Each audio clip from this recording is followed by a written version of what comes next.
My name is Dr. Ahmad Sattar. I am a training consultant.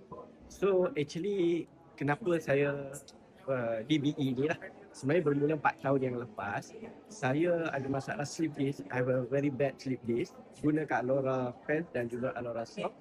Selama hampir 2 bulan, kesihatan saya semakin baik lah. Daripada situ, saya cerita pengalaman peribadi saya.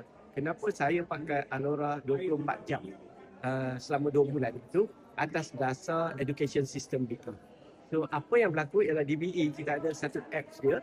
Kalau siapa tak jadi ahli memang sangat rugi. You jadi ahli, you akan dapat all the information dalam kita punya apps ya, tentang the clinical study. So I study that. After that I attended a weekly meeting setiap hari Rabu malam. Tujuannya bukan apa, tujuan bukan saya nak sihat, saya nak tahu information macam mana saya boleh jadi sihat. So itulah yang terbaik kat BE, di mana dia sediakan education system yang sangat-sangat hebat.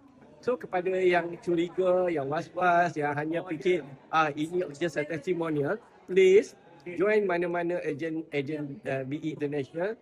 You must attend weekly meeting. You kena attend weekly meeting. Di situ you belajar ilmu-ilmu yang ada untuk sihat.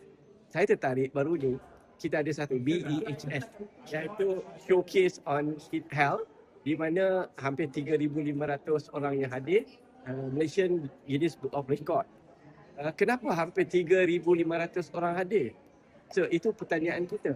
Tentu satu information yang sangat-sangat penting yang cuba disampaikan oleh BE kepada pengguna-pengguna dan sesiapa yang nak tahu dan nak tolong orang. So bagi siapa-siapa di luar sana, you never miss BE education system. Itulah yang terbaik yang mengubah saya untuk menjadi lebih confident untuk menolong orang. Because salah satu 3H dalam BE ialah honestness. You want to become honest, you must have information untuk disampaikan. Yeah? Okay, thank you.